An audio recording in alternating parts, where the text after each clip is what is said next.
Hello, everyone, and welcome to episode 120 of the RRBG podcast.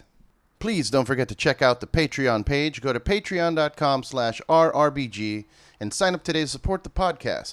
Get yourself access to exclusive content like interviews I did at Psycho Las Vegas and some video content I'm putting up. You can pick up a t-shirt there. There's a number of ways there that you can sign up to help support the podcast and help us grow. In this episode, I talked to the legendary Chris the Crippler Leben. He was on the inaugural season of The Ultimate Fighter for the UFC. He was also former WEC Middleweight Champion, who's currently fighting for Bare Knuckle Fighting Championship. He's also been doing a little bit of refereeing. We talked a little bit about that, about his future in fighting. We talked about his struggles and the changes he made to have a healthier lifestyle now, and more. I had a great time talking to him. I'm a big fan of his work, and I appreciate him coming on the podcast. I hope you guys enjoy it. Don't forget to like, share, and subscribe. Cheers. What the hell's going on around here?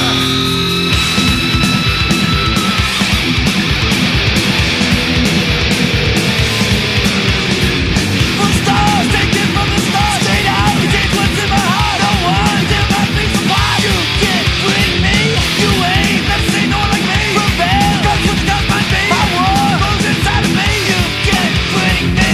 Never, man, as long as I try. Refuse, be a party life. Even if it means I die. You can't bring me. You can't bring me down. Hello, everyone, and welcome to the RRBG podcast. I'm here with the legendary Chris the Crippler Leben. How you doing, brother? Doing good, man. Thank you for having me. How are things? I know that you are currently participating in the Bare Knuckle Championship fighting. How is that going for you? I mean, sounds terrifying. Well, you know, it's definitely a whole different beast than MMA. But you know, I had two fights that were quick and easy, and I had one 5-round war so far. So it can be real good or it can be real bad. Just depends on how the night goes for you. Right. Yeah, and I can imagine those fights don't usually last very long. I mean, I know that some people say the bare knuckle is a lot safer, or it feels safer than having gloves because of for your hands and stuff like that. But I mean, what's your opinion on that? You know, I think some people are changing their tone somewhat on the bare knuckle. I mean, yeah, probably a little bit as far as head trauma goes, but I'll tell you what, having done it a few times, regardless of if you have gloves on or not, if you're in a fist fight, you're going to swing as hard as you can. Mm-hmm. You know, so that being said, you know, a little more risk of damaging your hands if you're not punching correctly, and certainly more lacerations. Right. Yeah, because more exposure to the bones and being able to get cut with knuckles and across the eyebrow or something like that. Yeah. You know, there's a huge difference between a boxing glove and an MMA glove. Yeah. And from an MMA glove to no glove at all, well, that's a massive difference as well. So it's, you know what I mean? It really, you know, to me it's interesting and I like it because it changes the dynamic of the sport. You really can't afford to get hit nearly as much as you could in, say, a boxing match, because those strikes that you do get hit with are substantial. Every strike in a bare knuckle fight is substantial. Right, you can't have like a Nick Diaz, like those, they do like 200 hits in a match, but if you get hit 200 times in a bare knuckle fight like that, you're done. Oh, yeah, you're gonna be Freddy Cougar face,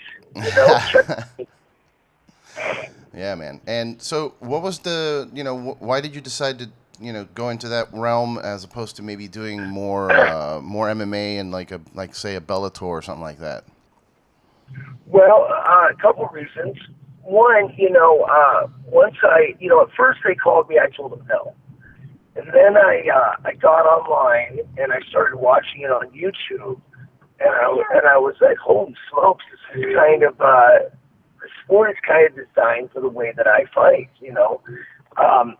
watching it, I thought I would be able to perform well. It's a small ring. guys have to stand up. They got to stand in front of you and slug it out. I mean, that kind of fighting definitely caters to my skill set. Right. That being said, if an MMA organization was going to offer me way more money than I was getting doing the bare knuckle, I would definitely go where the money is. But right now, not only does the bare knuckle benefit my skill set, but also he's paying the best. Okay. And I mean, I know you had some trouble. I saw online on your Instagram you were having some trouble with another bare knuckle organization regarding pay. And I don't know if that was. Did you get to resolve that? Is that something that's ongoing? Well, we're suing him now. He's been served. I think where the case is at this point is, I have my hearing on October 10th. He didn't rebuttal, so hopefully at that time the judge will just issue me a default judgment. That being said, just because I win does not mean I get paid. You can't squeeze water from a rock. So now then we're going to have to go look for the money. But the bottom line is, regardless, it's been a lot of legwork for me, especially my girlfriend Brittany's done a lot of work. Just trying to be, as proactive as possible, just because, it's the right thing to do. It's got over a lot of fighters, and, I feel like somebody needs to hold him accountable instead of everybody just kind of letting him sneak away, Right. So I'm trying to step up and be the guy to hold him accountable. But that's terrible. It's a whole other story, Yeah, that's a terrible thing. I mean, not paying your fighters. I mean, that's pretty much the only reason you have a business. So I don't know exactly what the situation is for them, but that's terrible. Right, especially being bare knuckle. Getting a lot of guys took a lot of shots and got cut up real bad. Other guys took a lot of damage, and they took that damage to feed their families. Nobody's going out there. Nobody's going out there and fighting bare knuckle for free. The guys on the card were all professional fighters. That probably could have been fighting in a different MMA show, and they were there because, hey, this gives me the best opportunity to make the most money for my family. And then you short everybody. I mean, it's unbelievable. Yeah, that's terrible. I mean, the only people that are bare knuckle fighting for no money are the ones in the backyards, the goons back in Miami and stuff like that. Right. It's either in the backyard or in front of a bar. You know what I mean? You're not going to find me fighting for free. I'll tell you that. Yeah, and I mean the organization you're at now, the Bare Knuckle Fighting Championship, they've got a bunch of like old school UFC dudes too. I mean, I know one of the upcoming cards has like Bigfoot Silva and Gabriel Gonzaga are going to be on the card. Yes. So yes. It's starting to get more and more like they're getting bigger names for people to tune in. People are actually watching and getting. It's one of those things. The fans have always been an issue for fighting because a lot of people consider like MMA, like even UFC, to be kind of barbaric or whatever. And then you bring in this new element of bare knuckle, and I know some people probably like, oh no, that's crazy, Yeah, and that's for sure. You're always going to have those people. As a matter of fact, I think if it was 10 years ago, it wouldn't have flown. The bare knuckle thing would have gotten struck down. But I think because MMA has gained so much in popularity and has really become a household sport. They talk about it on ESPN and everything else. People are starting to be a little more educated about the combat arts, and I think that society was particularly primed at this point to be able to go ahead and bring back this resurgence of bare knuckle, because again, it's not a new thing. People have been fighting bare knuckle obviously since the beginning of time. Bare knuckle boxing continued over in Europe. It never went away. It was only banned in America for 100 years or whatever it was. Yeah. Well, I Now, mean, now it, that being said, if I could, that being said, I think Dave Feldman and the BKFC have done, a phenomenal job at, he has grown every show he's had. He's made bigger. He's brought in bigger names. The pay-per-view is done better. So he's going to states where it's sanctioned, it's licensed. He's not doing it on an Indian casino. He's doing the right things, and it is unfortunate that because of popularity at BKFC, you continue to have these. I think Day 3000 just had a show. Somewhere in Wyoming. There was a show I first bought on, and then there's another show coming up next weekend with Greg Shamrock. And the people involved in these shows, I don't know if they're just like trying to jump on the, hey, this is a hot new trend, let's cash in, cash out quick. But that is kind of my fear. right. Yeah. That's you'll always have that when there's some that's picking up steam. Some people will always come in and be like, just make a quick buck off of this, as a fad or something. Yeah. They're going to grab those coattails and ride them for all they're worth. Yeah. Yeah, I mean, I think it provides a good alternative because, honestly, I mean, I grew up watching a lot of UFC. I was there from the very beginning, UFC 1. And it's one of those things that right now I feel it's oversaturated. Like, there's too many events going on. Every other week it just seems like, hey, did you see the fights? I'm like, what? What do you mean? There was one, like, yesterday. No, I agree with you 110%. I can't keep track, Also, if I'm not training myself or coaching at a gym, I'm generally refereeing an event for CAMO, the California Amateur Martial Arts Organization, and I don't have time. All these people. Did you see the fight this week? Last week, the TV card, the pay-per-view card. I mean, it used to be you knew everybody in the UFC. Right. And when they're with the UFC, you were excited about it. Now, it's like I don't know. I don't want to pay $60 to watch one fight. There may be one or two fights that I'm interested in. And the rest, it's crazy how many people are on the payroll or the roster for the UFC at this point. But what they have done well is by oversaturating the market, the UFC has done well at making them basically the only show. There really isn't much. I mean, you've got Bellator; they're the closest competitor, but really that's it in the way of America and MMA goes. Yeah. That your average fan is tuning into. Sure, a lot of us, we follow ONE FC and we follow Ryzen and all this other stuff, but not your average American fan. They know the UFC and they've probably seen a Bellator or two. Right, yeah. Yeah, I mean, I see Bellator's picking up a little steam with some of the fighters they're picking up. Like, I know they got Machida recently, and I know they got Barnett's doing stuff, and, they've got some of the names that have moved on from UFC to kind of, it's actually pulling me over there. Like, all right, maybe I'll watch a couple of the cards because there's some of the guys that I like watching. Is Barnett going to fight for them as well, or? Yeah, he's recently did an interview with him. Yeah, I recently did an interview. We did also last night we had the watch party for his Bloodsport event, which is like a mixture of MMA and pro wrestling, because he's a big pro wrestling fan. And yeah, and then but he was telling me that he's gonna go. He's signed with Bellator, and he's calling out the heavyweight championship. He's waiting to see between Czech Congo and Ryan Bader to see who's going to come out on top. And I know they had their match and it was a no contest, so now that's pushed back a little bit. Barnett is a dangerous man for anybody to fight. I'll tell you that. I've had the opportunity to roll and train with him in the past, and his skill is phenomenal.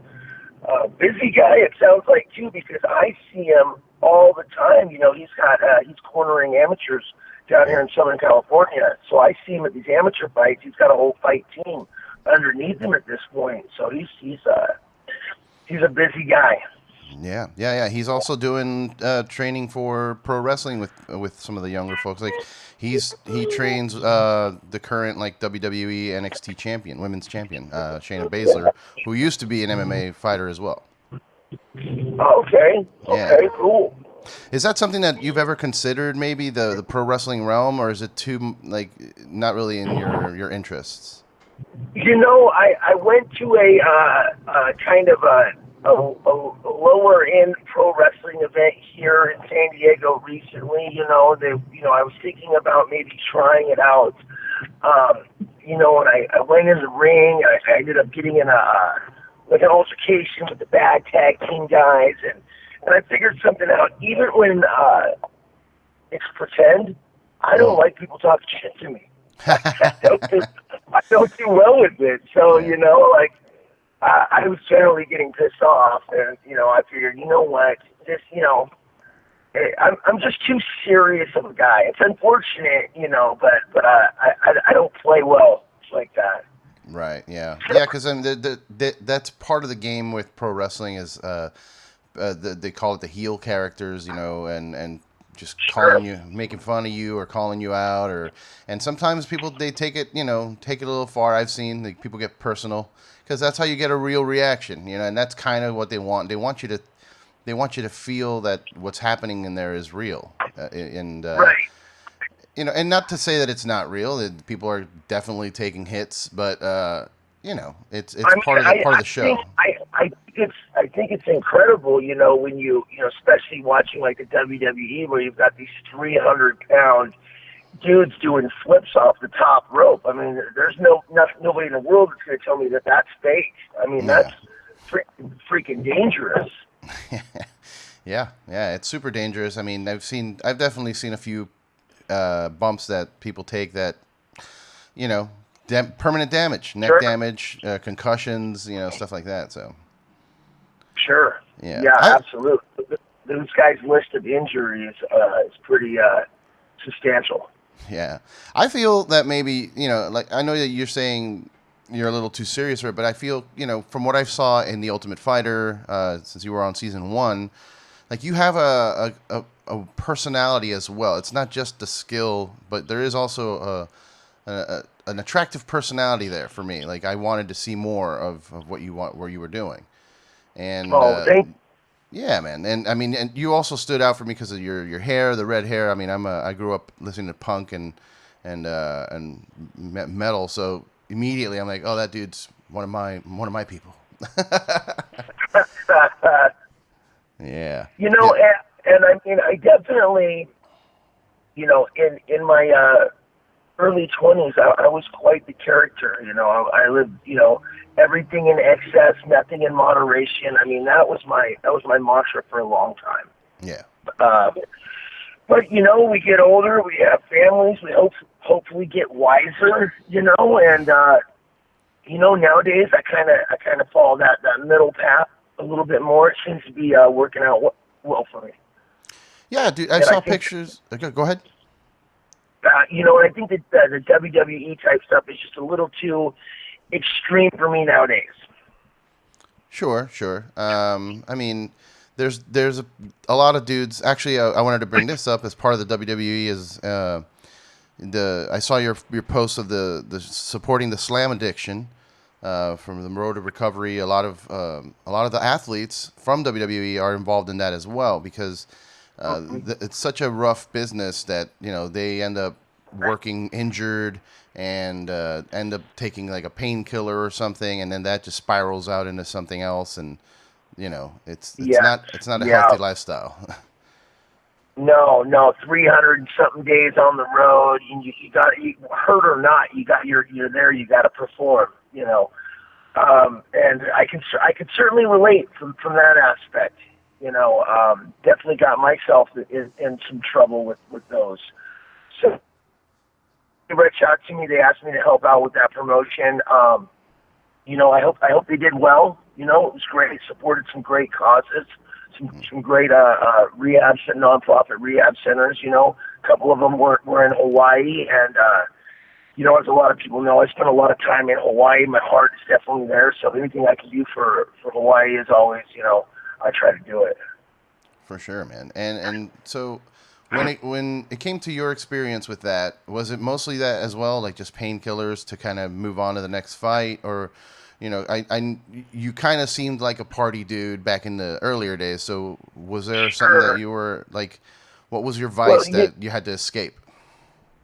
Oh man, like I said, everything in excess, nothing in moderation. But really, I took, Vicodin and Percocet recreationally for years, and got away with it. But once I found that OxyContin, things got worse. It started with training injured. With wanting to train injured, and then I figured out that hey, when I got closer to fight time, I could quit drinking. It was much easier to quit drinking if I popped, a pain pill or two. And then everybody would go, look, Chris isn't drinking. He's losing weight. He looks healthy. Little did they know I was still medicating to an equal, if not higher level. And then I figured out that, when my old lady was mad at me, I could pop a pill for that. If I was hungover, I could pop a pill for that. If it was a party night, I could pop a pill for that. Need to clean the house? Well, pop a pill for that, and then that'll help out. And slowly but surely, you dig yourself a hole. Yeah. It's a huge, huge problem right now in America that people just pills for everything, and doctors are just handing them out. It's really unfortunate, the opiate epidemic and the way that it's fueled by big pharma, and the way that you take like these professional football players, and what do? You give them OxyContin all season long when they're hurt, and then you give them Xanax or Vicodin in the off season to get off the OxyContin. Meanwhile, these guys are suffering from some sort of TBI, and what would help them would be, possibly some growth hormone or a growth hormone peptide of some sort, and a lot of other things for these traumatic brain injuries, but they can't give those guys that. That's illegal, but the heroin in the pill, that's okay.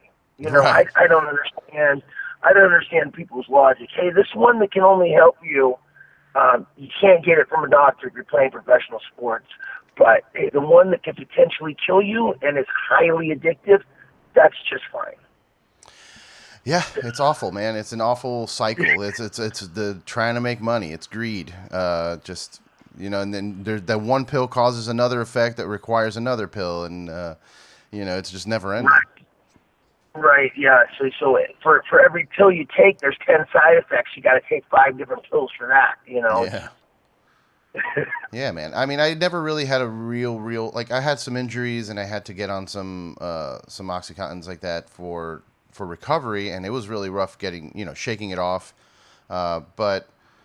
It thankfully it never grabbed me in that way where I was just taking them recreationally, because I know that it's just easy. And then you see the side effects, like maybe suicidal thoughts or whatever. Now I got to take antidepressants so I don't freaking think about that stuff. Now I'm on SSRIs, and I gain 100 pounds, and I'm depressed because of that. Yeah, Mm-hmm. It's an incredible yeah. There's no way around it. It's a fucked system. Yeah. And I know you hear people say, like, the best solution is to go clean and go work out and stuff like that. And it sounds almost repetitive or kind of cliche, but it's so true. Like, just getting yourself out there to work out and stimulate your body's own chemicals that it produces in your brain. Like, I think that's the best way to handle it. Right, but again, that's not easy. For me, they put me on to get me off the OxyContin. They put me on Suboxone, and Suboxone is like literally has the worst rate out of any drug of anybody ever getting off. Generally, once they put you on that Suboxone, which is worse than methadone, you're on it for life. So when I finally did quit the Suboxone, I had to switch back to taking morphine to get off the Suboxone, and I was still sick for months.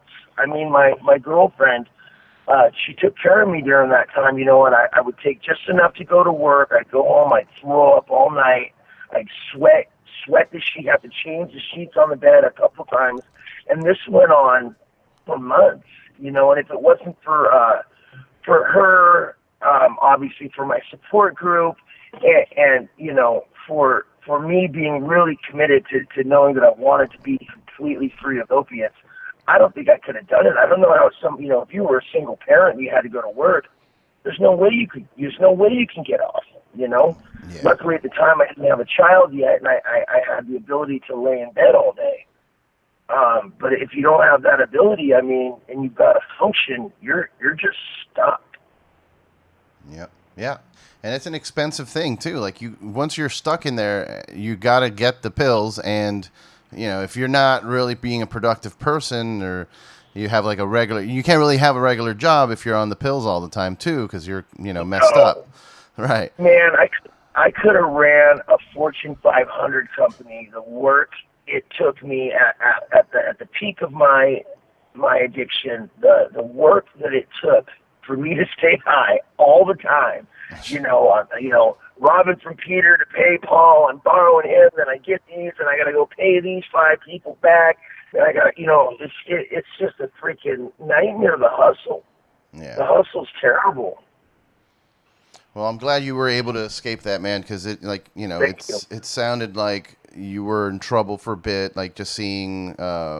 You would see the reports and stuff like that. So it's good to hear that you're now living a clean life, and it requires also the healthy eating as well. Like changing up your diet has to be super important as well, right? Absolutely. I'm sure you've heard. Ultimately, my heart, my ejection fraction had dropped down to 14%, where the doctors were literally telling me, "Hey, you need a new heart, but we don't think you're going to have time to get it. We can't even put you on the list because you're an alcoholic, and you need to have not drank for a year to even get on the list for a new heart." But again, I found recovery, and with that, I changed everything. I changed my diet, I changed my lifestyle, I changed everybody that I hang out with, and slowly but surely, then that next time I went back to the cardiologist, she says, "Okay, well, you're getting better. You don't need a new heart, but I need to put in a pacemaker." And I said, "I don't want to." She said, "Can I grapple? Can I train?" She said, "No, you'll never be able to train again." So I said, "Well, I don't want that." So ultimately, another year goes by. I went back in. She said, "Well, you're looking pretty good, and then, slowly but surely it went from 14% all the way back up to over where it is now, which is over 50%. And, Nice. and for an ejection fraction, 60% is like perfect, Right. So 50% is well within the range for a 40-year-old male, the healthy range. For sure. So it can be done. The body, if you treat it, the body and the mind right, it'll heal. It'll recover from some pretty amazing things. Oh yeah, and changing, like you said, the lifestyle, the eating habits. One of the more important things you said, a lot of people don't even consider. It's changing the people around you, the people you hang out with. It's huge. For sure, there was a lot of people I thought were my friends, and then when I cleaned up, I realized, hey, these guys didn't want to be around me. They wanted to be around the party. Right. They weren't my friends. They were friends of the Crippler, the party animal, who's buying drinks and spending money and gets recognized when you go to the club. And so definitely a learning process for life too. Where now. I'm not afraid to say I'm definitely far more picky about who I call my friends. I pick and choose. I surround myself with good, positive people. Yeah. I think that's important. Super important, because like you said, there's people that are there just for the experience or the party, and if they're in that lifestyle of drinking and raging all the time, you're gonna want to do it too because they're your friends, and if it's that the peer pressure sounds lame, it sounds childish, but it's true. It's just it's there, It really is. Yes. Yeah. Yeah. Well, I'm like I said, I saw pictures of you on your Instagram. You look healthier, except for that one where your face was jacked. But otherwise, I mean, you look healthier than I've ever seen you. Thank you. Yeah, I'm hard at work, and I'm not. I've got a small boy now, so I've got somebody to live for, and I've got a life to live, and I'm doing it, and it's wonderful. Yeah, man, that's another dynamic that really forces you to change your life, is having a child and being there, just being able to be there and provide. And, I give you props for that, man. And so is this going to be the bare knuckle fighting for you? How many more years of this do you think you'll be able to do and eventually move on to maybe just because I know you're a referee and you went through Urbian's course and everything. So is that kind of the plan, to just stick to refereeing after your fighting days are done? That is the plan, is to, I in my mind right now, I'm going to fight one or two more and, just stack the money. Every penny that I've made from fighting, I put into an account for my kids' college. Haven't spent a penny of it. Nice. So, I want to just cash in on maybe one or two more fights and then make the switch to reffing pro. That, in a perfect world, that's how things will work out. Awesome, man. Yeah, it's important to have referees that are, former professional fighters that know the sport, that know not just the rules that go through it, but have been in there and know what it takes to, stop a fight or, keep the fighters safe. Because a lot of times they let it ride too long. I've seen people that, they don't know any better, so they just let it ride till it's like, hey, I'm causing permanent damage here. Maybe stop the fight. It's such a fine line. You want to give them every chance possible. Yeah. To win and survive, but at the same time, my number one goal as a referee is fighter safety. Mm-hmm. So that being said, I think it's so important to have somebody in there that can relate to the fighters. You've got to be able to read body language. You've got to know when a guy's taken enough damage. Some guys can take more than others. Some guys can get hit and keep fighting. And you've got to the right time. There's never a perfect time to stop a fight. I feel like I'm always trying to get better and critique and how could I have dove in between? How could I have stopped it? And I try to look at repping just like I looked at fighting. And the way I look at fighting is, regardless of whether I win or lose, I go, okay, what worked, what didn't work, what needs improvement. I feel like refereeing is its whole own art. And it is unfortunate sometimes because we rarely in California, every referee in California that's passed Big John or Herb Dean's course, they're very versed in jiu-jitsu. They're very versed in fighting. I mean, you don't pass one of those guys' courses unless you know your stuff. That being said, I've seen other states where they're a little more lenient on the refs, and it's a dangerous place to slack. The referee is. You got to have a top level guy in there. Yeah, for sure. It's dangerous. There's also that one element, which is a very difficult element of when is it enough? Like, when do we tell fighters that they can't fight anymore? Like, I know you refereed with on the card with Liddell and Ortiz. And like I love Chuck Liddell so much. I mean, he was one of my heroes growing up. But also, like, dude, stop fighting.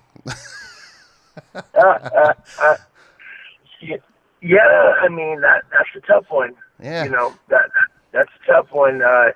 And luckily as a referee, that's not my job.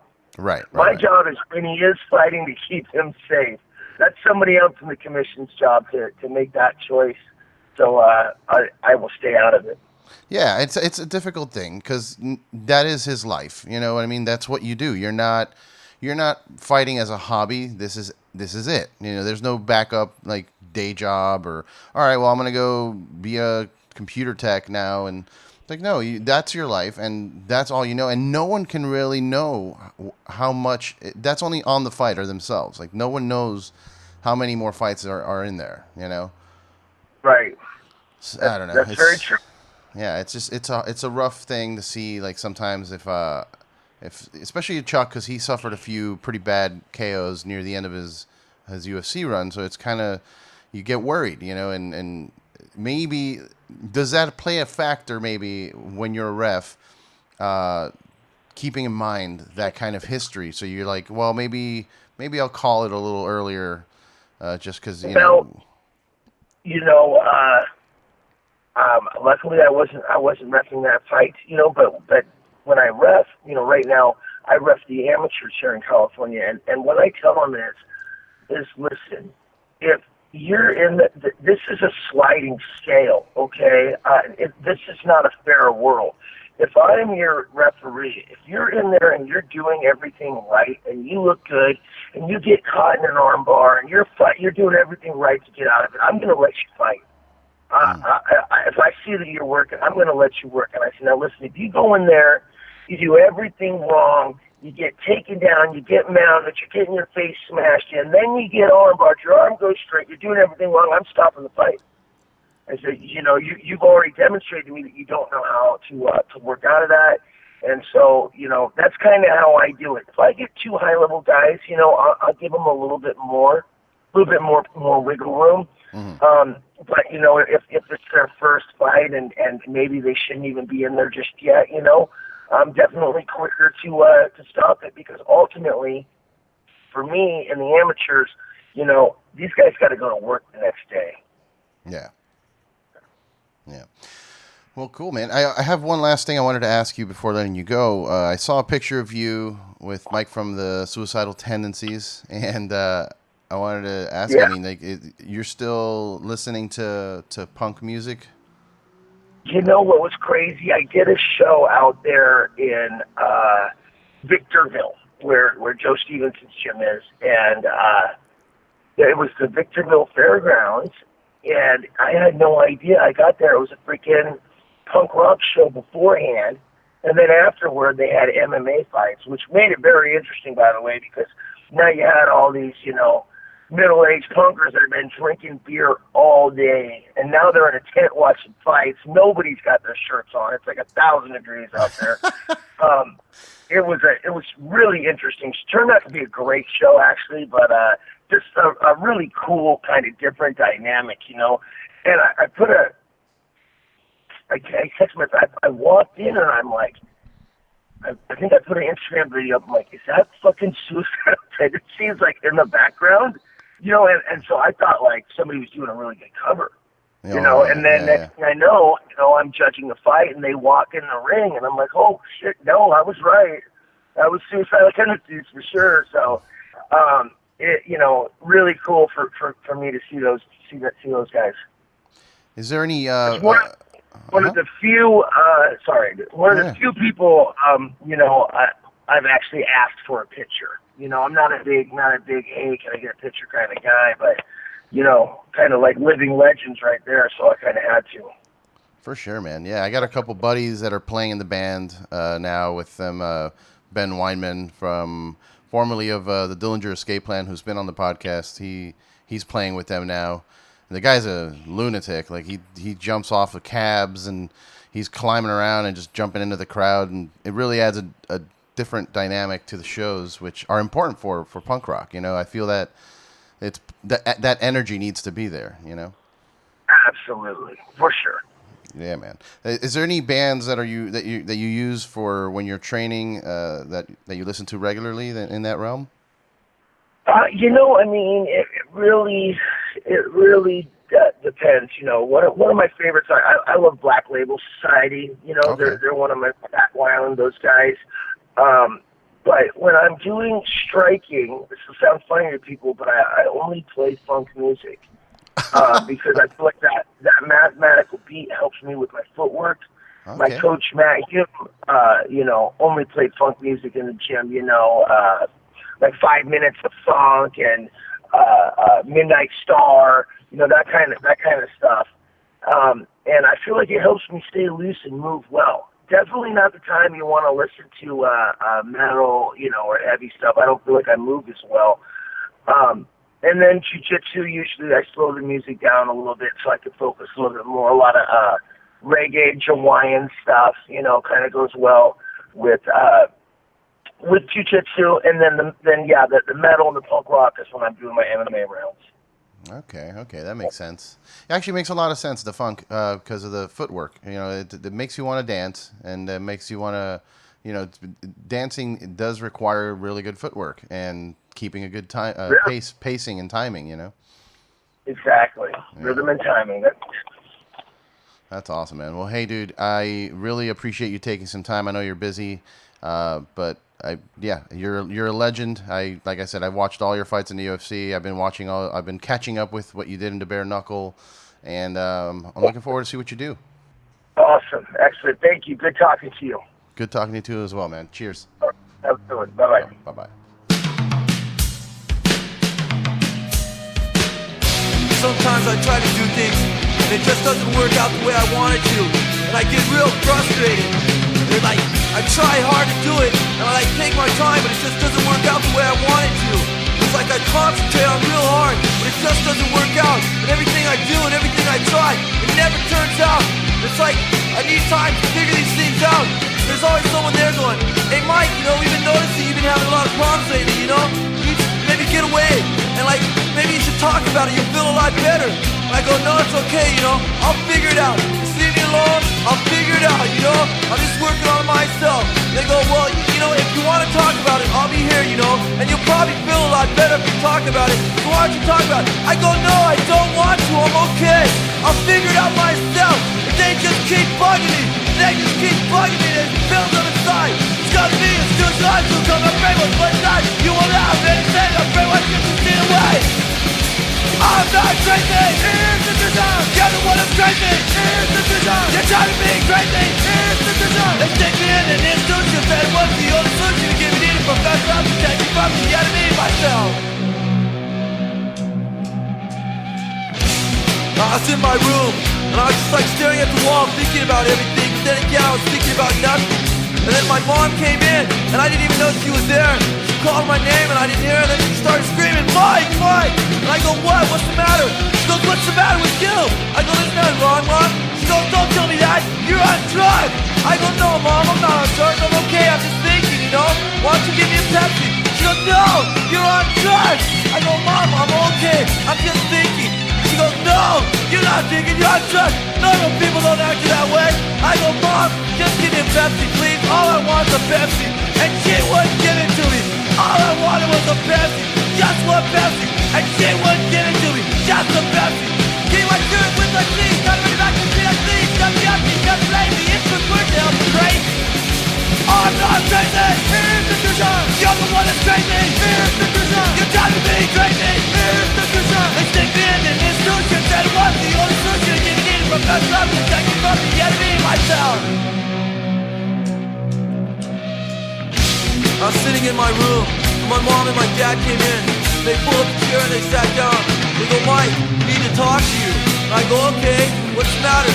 They go, "Me and your mom, we've noticed lately you've been having a lot of problems. And you've been going off for no reason. And we're afraid you're going to hurt somebody. And we're afraid you're going to hurt yourself. So we decided that it would be in your best interest if we put you somewhere where you can get the help that you need." And I go, "Wait, what are you talking about? We decided my best interest? How do you know what my best interest is? How can you say what my best interest is? What are you trying to say? I'm crazy? When I went to your school, I went to your churches, I went to your institutional learning facilities. So how can you say I'm crazy? Say to go to pick my brain, leave me something at my face. By the time they pick my head, mentally I'll be dead. I'm not crazy. Here's the design. You're the one that's crazy. Here's the design. You got me crazy. Here's the design. They take me in and institution said it was the only solution. Give me the professor. I'm protecting